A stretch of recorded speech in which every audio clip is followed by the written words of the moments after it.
This is the Center Square Daily for Tuesday, May 26, 2026. I'm your host, Chris Krug. Let's start with the news in Iran, and welcome to the show, Washington, D.C. Bureau Chief Sarah Roderick-Fitch. Hey, Sarah, how's it going? Good. How about you?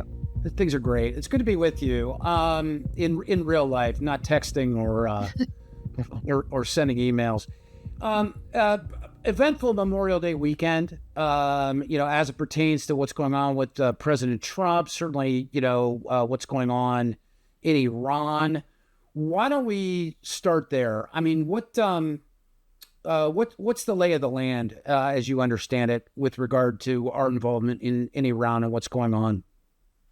Right now, a lot of things seem up in the air. The White House maintains that we still are in a ceasefire, although Monday evening, we engaged in some back and forth with Iran. The U.S. said they were self-defense strikes in regards to some mines that they had said that had been planted by Iranian, like the small fast boats, which is basically kind of what they have left, or that's what I've been told by the administration, both the president and the Pentagon. I've been in both those briefings. And so the White House or the administration said, okay, they gave the approval. Hey, go ahead and take those out. And then apparently Iran exchanged fire with some missiles, had some missile launchers, I believe, inside Iran.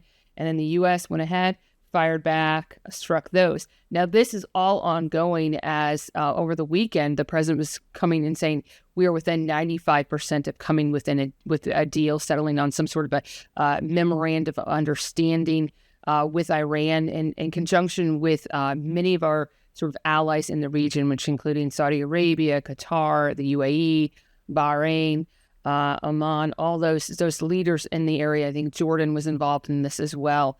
And so right now, though, the president so far has been sort of mum on sort of where that is standing, if that deal is still intact, because as of Monday morning, the new Ayatollah, that his father was killed, we haven't really heard from him since obviously the strikes. We were sort of told that we didn't know if he was, seriously injured, even killed. He released a statement, and it was a very sort of ominous statement, kind of going back to the original stuff that Iran has been known to say, death to America, death to Israel. Doesn't sound like that he's anywhere near this sort of agreement. It sounds like he's wanting to continue this war just by that. And of course, we don't know where this is with this disjointed government. The administration has talked about that multiple times. We don't know who's in charge. Let's talk about that and level set that for the benefit of the American people. It's, typically, I think, most Americans who studied history and can go back to the wars that they either, were alive to see and see be resolved, or those that they've studied. This is complex in that it's not a single negotiating side. Set apart for a second, like the fact that the allies in the region, or the other interested countries in the region, all have their respective points of view. But what's going on inside of Iran, as you understand it, with regard to negotiation? How many different factions or negotiating sets actually exist in trying to get a peace deal done? As of right now, what we're understanding is there might be two, but there's very likely there could be more. The supreme leader, the Ayatollah, could be in his own. We don't know. Probably more. He probably tends to be more aligned with the IRGC and the mullahs, which are the hardliners, which they're the ones with the weapons. And then on the other side, the president and the administration said there's the moderates. We don't know who that is, who those people are, because of course, during early on in these strikes, some of the leaderships, were killed. We don't know who those quote moderates are.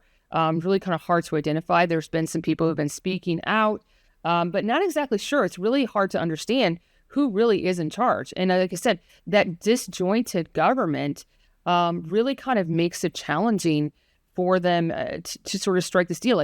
Even if there is a deal, one of the issues is, will the hardliners, will the IRGC, again, which has the weapons, which has the military, will they go along with this? Are they going along with the current talks that are happening right now? Because it seems like that would seem kind of counterproductive as they're talking about reopening the straits as a possibility. That was sort of talked about in these negotiations. We don't really know. We're just kind of getting little bits and pieces, but that's one of the big issues is reopening the Straits of Hormuz.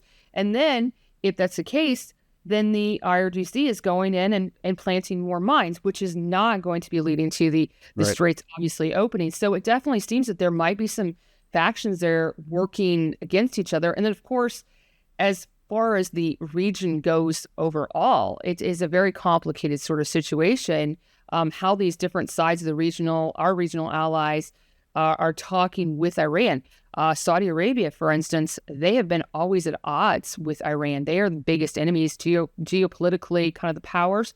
Iran is a Shia nation, whereas Saudi Arabia is a Sunni-led nation, and that causes a lot of tension and issues, in itself. And that goes back a lot deeper and more than just this crisis in itself. 100%.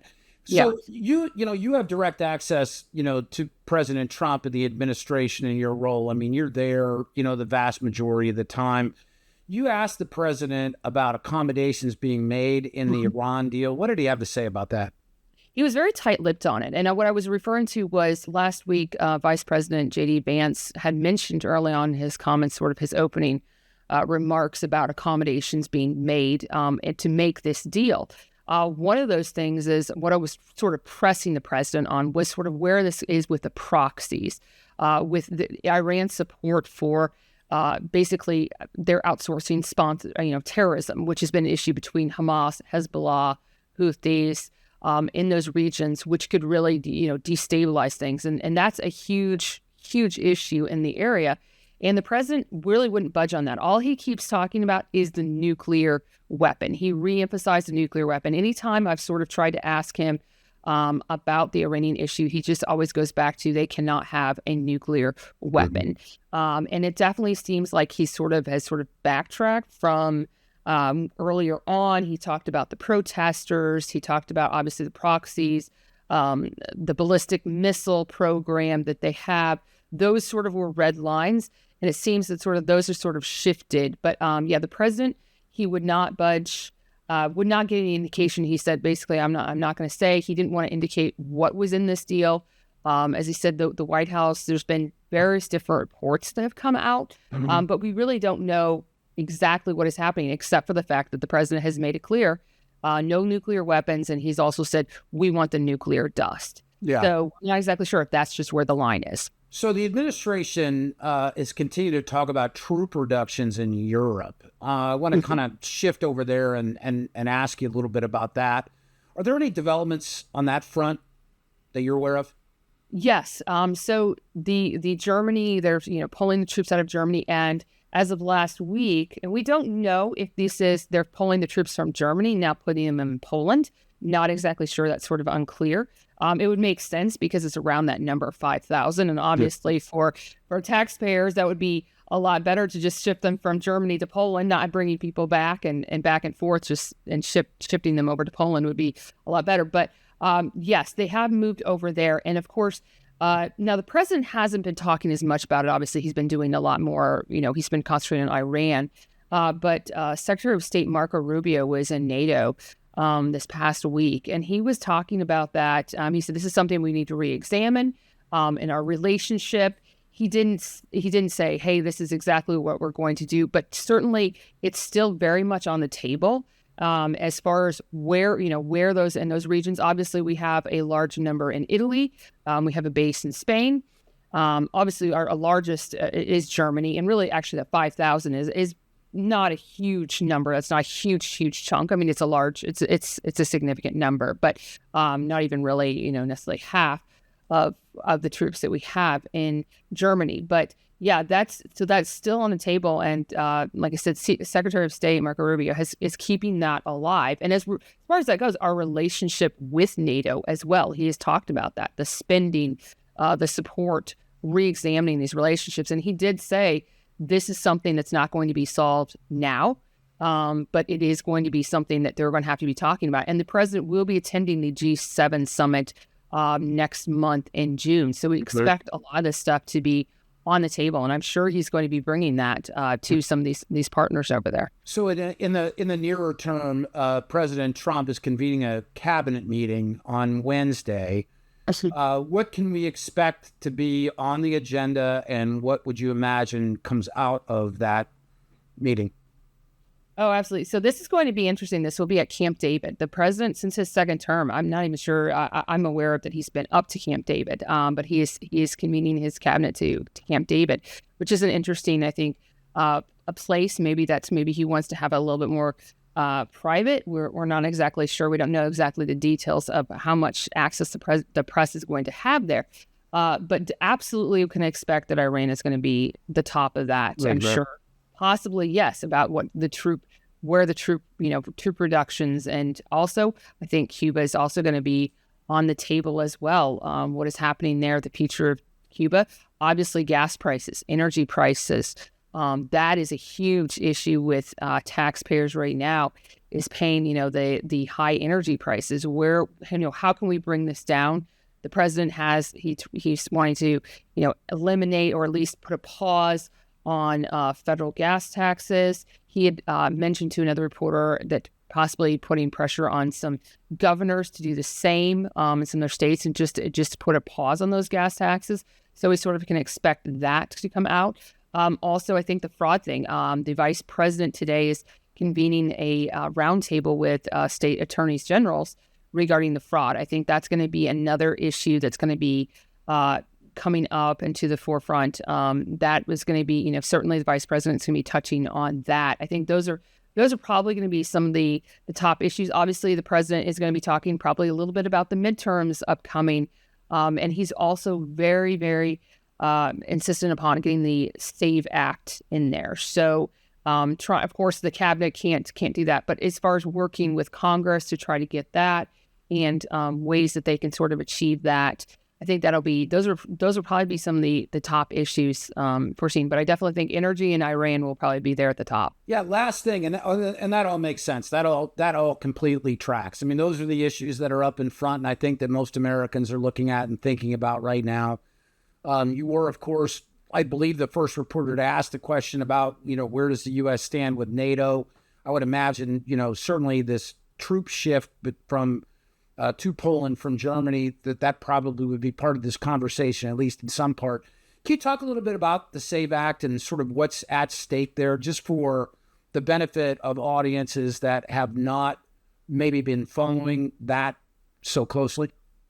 Yes, well, the president, one of the big issues, of course, is IDs, is implementing that, hey, there has to be IDs that has to, people have to have that. Also, sort of federal rules, those are going to be an issue. But yes, so the president has been pushing that, and that has been an issue, really. I wouldn't say with the House, but it's definitely been an issue with the Senate. So the president has been pushing Senator John Thune, who's the majority leader, that to just eliminate the filibuster to get this through. And that is actually, the president has noted, and there have been polls, it has large support, really, actually, bipartisan support for the IDs. And that is probably really one of the top things. The president has, he did sign an executive order. I was actually in the Oval Office. I'm trying to think, it was like last month, regarding elections and election security and ballots and all these other, there were several different little aspects of it. But really, again, he pushed that. And the big thing is going to be the IDs. It's just saying, hey, we require IDs. And he does have, like I said, he has cited a lot of bipartisan support, but it just seems right now is trying to get that support in the Senate as well, and to get that to sort of break that filibuster. And so it'll be interesting. I mean, right now, Congress is on recess. And then, of course, we're looking at staring down at the August recess as well. So really, there's sort of a crunch time to get that passed before the midterm elections. And I think the president's looking at that as sort of, he's looking at, well, election integrity coming up, and how is this going to play into the elections. And so there's really not, as far as DC time goes, there's not a whole lot of time to get that passed. Really, sort of, he's looking, I think, at July. So yeah, that's going to be a huge issue. And certainly when Congress comes back, I think we can sort of see the president pushing that agenda even more. And so that's going to be his top issue. That's really, whenever we're in there with the president always sort of brings up the SAVE Act. No matter what the issues are at hand, even though with all the stuff that's going on in Iran, the president always sort of brings the conversation back to the SAVE Act. There's certainly a lot going on. Yes. And I mean, and that should be a really, really interesting meeting. And I look forward to your reporting from that.